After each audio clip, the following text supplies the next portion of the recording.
Assalamu alaikum warahmatullahi wabarakatuh. Today we are doing salam because I'm with Sheikh Malam Ustaz Umar Gana and Sheikh Malam Ustaz Salim. Again.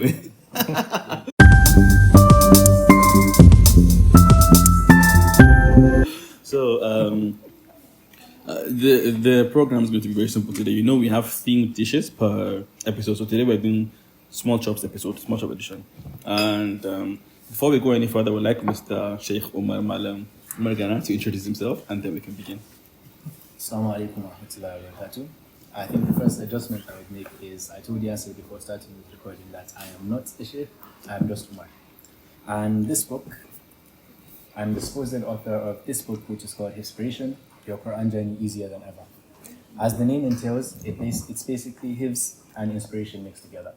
So why I wrote this book was because I thought there were so many people out there that want to memorize the Quran, but they just don't know that it's something that is possible and it is something that we can easily integrate into our lives. So I wrote this book as... I wrote this book to help anyone memorize the Quran, but beyond that, also building a sustainable relationship to the words of Allah subhanahu wa ta'ala. So I have one question for you. As a fellow writer like you, I know how long it takes for me to come up with book titles. And when I see inspiration, I'm thinking 2 years of research, hifz and inspiration. What went down? How did the name come about? Well, actually, how inspiration came about was there's this friend of mine called KMS. And what happened then was she was writing her university dissertation at the same time I was writing my dissertation. And she did something where every day she would wake up and post updates on how her dissertation was going. So if she said she was going to write 500 to 1,000 words today, at the end of the day, she would post an update as to whether or not she wrote that 500 to 1,000 words. So thinking about how I could apply that to the Quran, memorizing the Quran, people commonly refer to it as hifz. And then something I got from the story that KMS did was I got inspiration. So I thought if I was doing that for other people, I could just mix the two, inspiration. That's how the name came about. It was nothing special. So can I say I have been inspired while reading this book because I got a very creative flashback. I got a very creative flashback because I started in Hadda too a while back ago, and I would start with so much vibe, which I want to do, then I stopped doing it. You know, like there's this vibe when you start, you just feel like you really want to go there, and then it moves to the side. So there's something that you highlighted that reminds me of the time that I came back. I told my chef that okay, today we need to go hard on this and why build consistency. So how would you say, based off of what you have highlighted in the book now, for those who want to and who think they want to pursue this feat, how would you say they can build up on consistency regarding hifz on its own overall? So there's this thing you mentioned about you having the motivation and wanting to push. People have this preconception that they need motivation to do anything, but that's an angle that I am personally opposed to because motivation only gets you so far. Motivation by nature fluctuates. You always have moments of high motivation and you have moments of lower motivation. So if you want longevity, I would break it down into two things: having a certain amount of discipline and consistency. Discipline is you being able to show up even when you don't feel like it. And consistency is just being able to show up over long periods of time. For you to be able to show up, you need to make it easy and appealing to you. If you pick an amount, if I tell you to memorize 1 page every single day, is that an amount that you can keep up with? Yeah. If I tell you to memorize 5 pages every day, how consistent would you be in doing that? 5 pages out of the blue. Yes. I don't think that's possible. I'm not letting myself. Exactly. So I think a key thing that everyone needs is thinking about not even only limited to memorization, but what is a portion of the Quran that I can read every single day, even when I don't feel like it. Because in any field you look into, the difference between the people that make it to the top and people that don't is the people that often make it to the top are people that can show up even when they don't feel like doing so. So I have a quick question now. Dama, overall, most of the prophets that we have come to know are the few that were mentioned in the Quran overall, So, and I'd like to believe every single one of us would resonate to particular stories for particular prophets.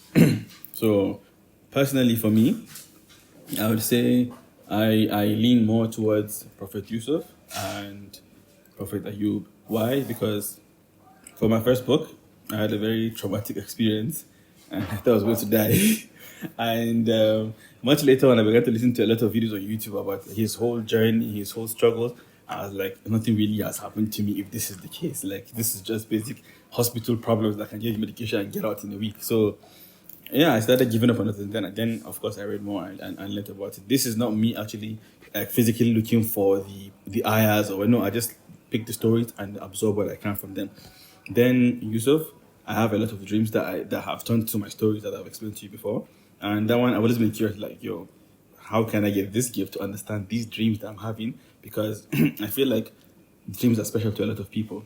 And they said is that it's also a link to prophethood, as they said, is the final link. Oh? Yes. So I wanted to explore that path. Again. So recently, I've been having recurring dreams. And weirdly enough, for me, because like I told you my favorite, the ones I know, when I dream of Prophet Zulkifl.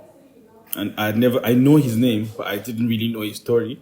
So I just started looking, like, where was he mentioned? And I found just 2 ayahs about him. And like, okay, wow. So, and I think it resonated with me in that sense because I was trying to do life by fire and it was like patience. I was like, oh, okay, I guess I'm lucky to be told these even in my own dreams as well. So that's why I said, okay, I'll call my sheikh here. I think we need to discuss. I think I've been chosen.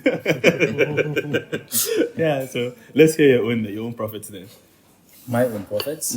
Well, I think the general overview I have of the prophet stories is that I tap into different prophet stories at different points in my life.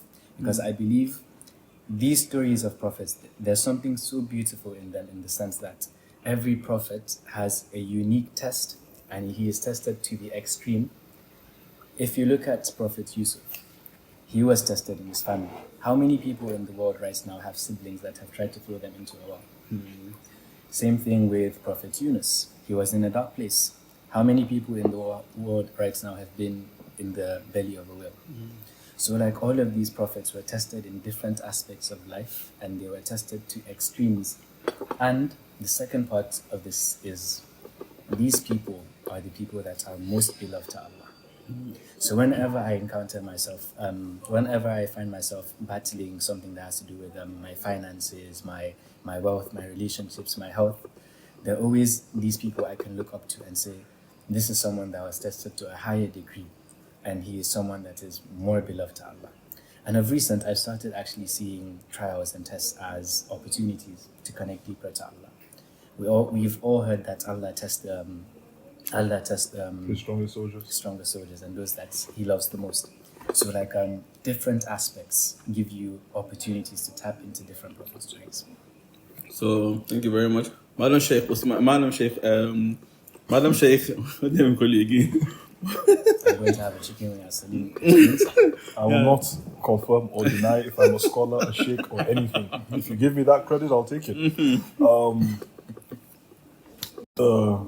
I think as he mentioned, it was minus Yaqub, probably Yaqub, and I think just on a more, I'll just put it on a more surface level, it's just I can say, not just me, but a lot of people can relate to being in a dark spot in your life. Yeah, sorry. This is the sheikh here. Robert Yunus, and before now, I didn't. If not for you asking me this question, my mind has never. Like every time I've been in a dark spot, my mind has never gone to think about relating what I'm going through to that of any of the prophets and comparing what I'm going through to what they're going through, so I can start having a bit more sabr, having a bit more patience or perseverance or whatever. And I think that's something that a lot of us miss out on as, I think, society in general, that whatever it is that you're going through, there is most likely a chapter of the Qur'an that can relate to what it is, and there's a cause, action, and solution written there, that you don't need to spend a lot of time dwelling on what you're going through or trying to figure it out yourself. If you were to sit down and actually break the Qur'an down and read the stories and critically analyze them, the solution to that problem is most likely there with one prophet or another. That if you were to sit down and critically analyze it, you would end up realizing that he probably went through somewhat of a similar situation, and this is how he got himself out of it. Or even if he didn't end up getting himself out of that situation, this was the coping mechanism during that time frame. As you said, like Prophet Yunus with the whale, you can talk about, okay, fine, he was in a dark space, but there was a lot of patience with himself and perseverance, believing in himself. So he created a coping mechanism for it, and that was how he was able to mentally survive, even though there was no set date as to when he will end up getting out of that situation. He'll be out of that situation. If is key. that's even if he would, but he was able to persevere. He was still able to communicate with God during and pray and whatnot. But it's something that I believe that a lot of us don't do. We tend to just go through things ourselves. We end up praying and whatnot. But even Adini, you've heard that saying before: tie your camel before you pray to God. You can't keep on relying on he's already given you the tools to potentially solving this problem. So why do we, as a society, I'm not blaming anyone. Some people are just completely oblivious to it. They just don't know any better, and I totally understand that. But just to raise a bit of awareness, like there is a potential. If you were very intentional about reading the Quran, and I think that's something I discussed with him too, that a lot of people don't necessarily read the Quran to understand it. They read it with the intention of just getting the reward of each letter. And the Quran was revealed as a message. That's what it was. Iqra from the beginning. Just read in the name of your Lord. This was presented as a message to humanity, not saying that this is a means for you to secure a place in Jannah. That was never it.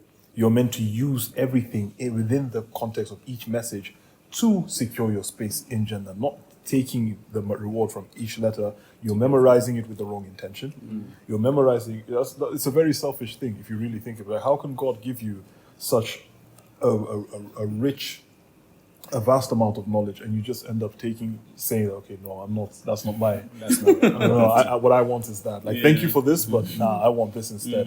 It's illogical.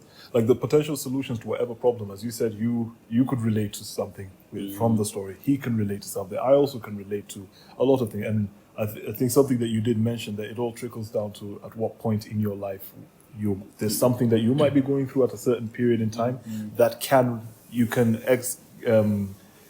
extract information from the Quran or reference as a potential either to relate to it, because some people can actually find solace in the fact that what I'm going through, someone has been through it like tenfold.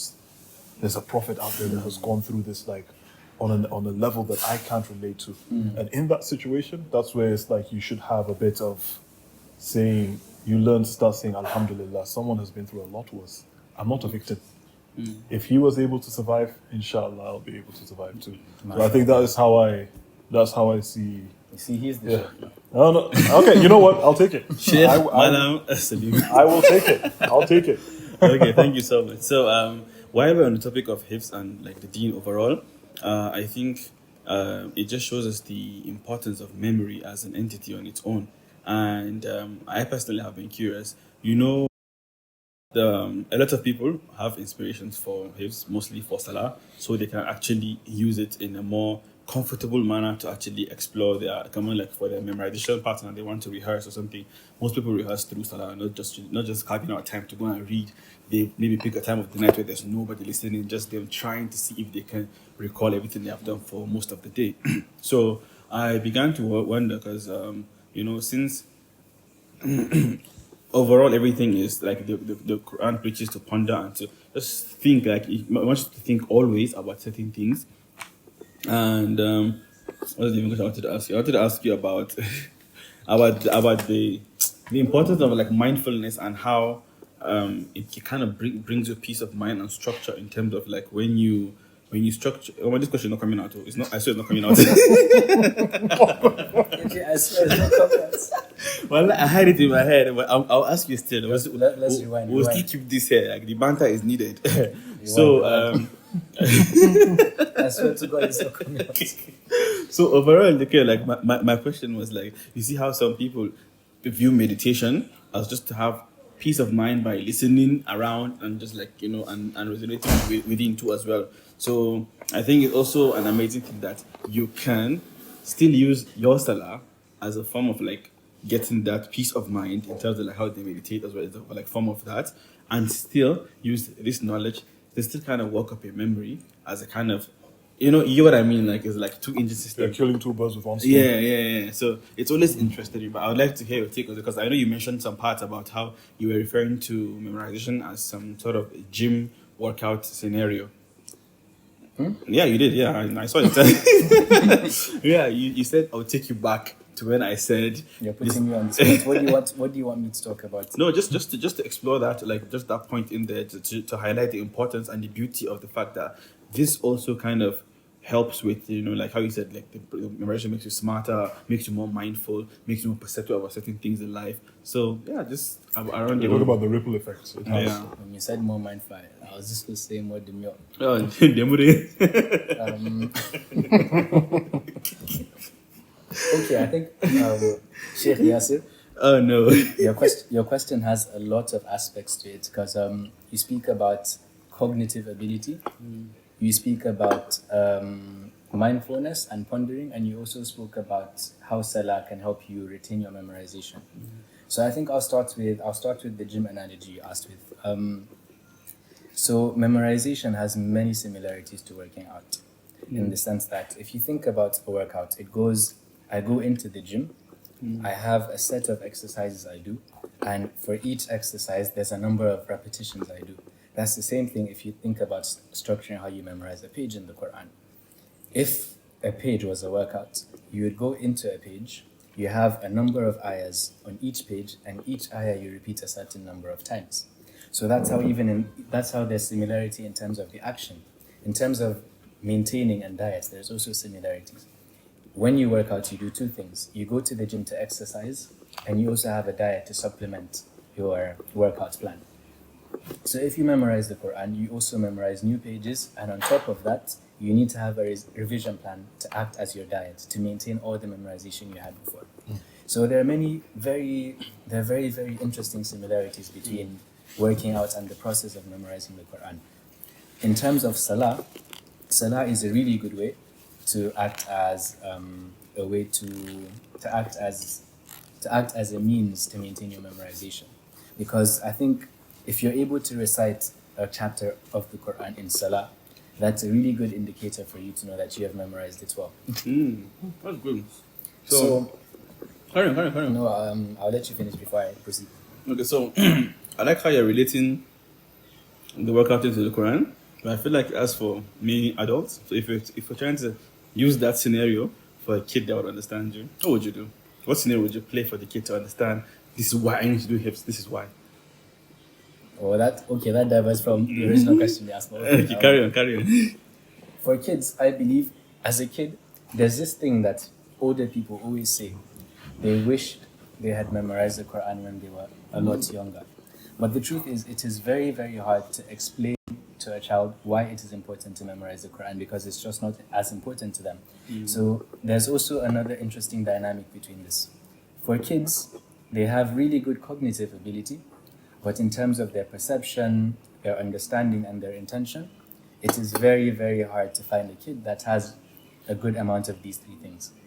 And you as an older person, although you may have a little less in terms of cognitive ability for attention, you have a lot more understanding of why the Quran is important to you.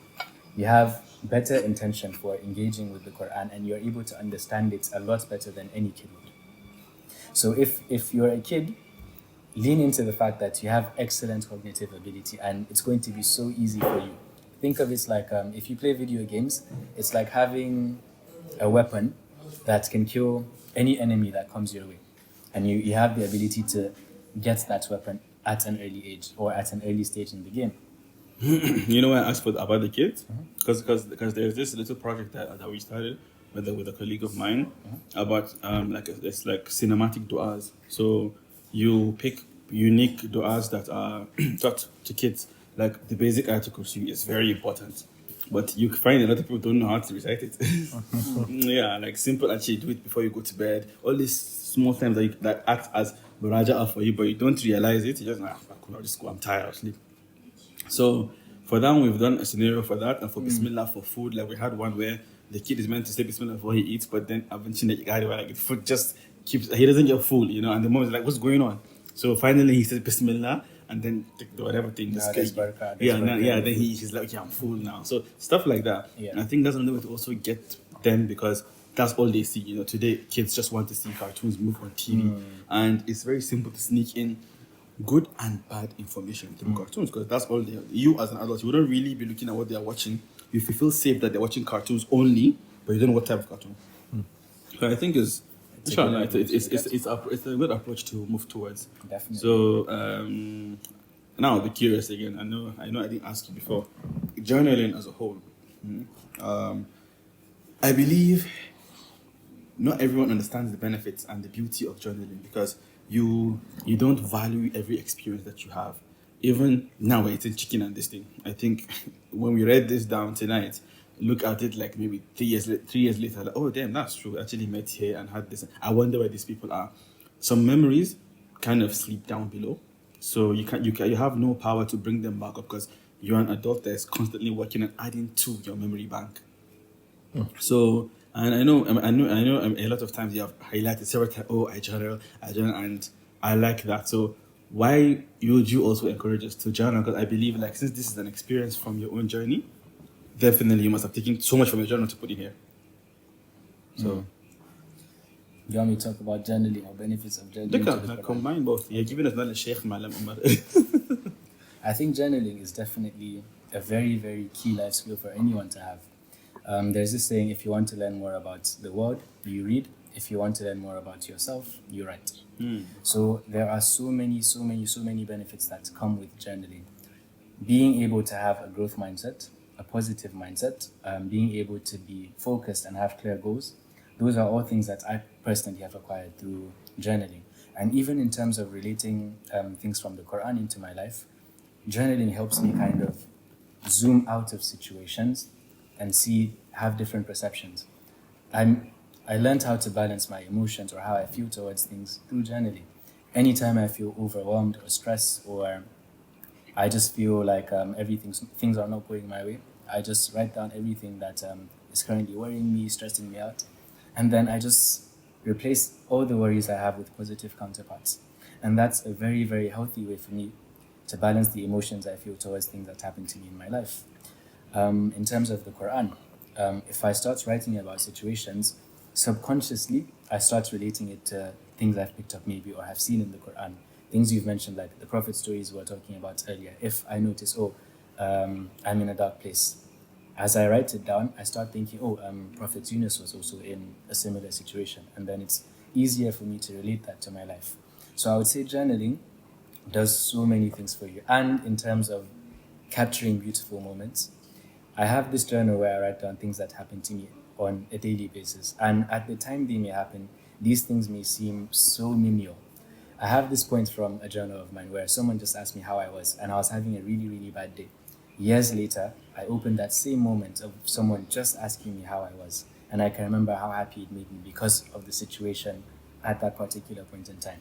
So it's a really healthy way for you to appreciate the tiniest things that happen to you on a day-to-day basis. Okay, so as we approach the end of this thing, I'd like to get your personal experience as we moved towards the launch, and how you feel now that the burden or the excitement is mellow. How do you feel compared to when they started and now? When I started writing the book, or no, like when the launch approached. No, you finished the book now. When the launch was upon you now, and so what was going through your head, and how are we now concerning what the book has done to you, based on the reception you've got from people? Honestly, alhamdulillah, this event has been the biggest event of my life, and the launch day, personally, I would say, has been the best day of my life for as long as I can remember, for so many things. In terms of the build-up, it was very, very, very stressful. It was very draining. I would have calls with Yaseer at 1 a.m. and I sleep by 9 p.m. So I haven't had a sleeping pattern for the past 2 months. In terms of headspace, I've had zero headspace. The only thing that is constantly on my mind 24/7 is something to do with the event. Something as little as, how is my outfit going? So it's been very occupying in terms of headspace, but wallahi, I am very, very grateful, because in moments where I've felt the most stress and the most tension towards this event, I remind myself that it is such a blessing for Allah to choose you to strive for His sake. Imagine if this is what I feel for trying to arrange an event for 500, 400 people. Imagine what it was like for the prophets that were sent to the entire Ummah. Imagine what stress they had to overcome to get to carry out the purpose that Allah sent them for. So wallahi, it's such a huge privilege. It's a huge, huge privilege and honor to struggle for the sake of Allah. After the event, I am extremely grateful. I loved how the people that mattered to me most, I was contemplating doing the launch in Nigeria or in the UK, but coming back to launch this book in Nigeria did something huge for me. Seeing the people that matter most to me all gathered around in the same place, and then it was just a thing of gratitude. It's not something I can do justice to with words. Alhamdulillah, alhamdulillah, alhamdulillah. After this launch, there are 2 people that have reached out to me, and these 2 people finished reading the book on the day of the launch.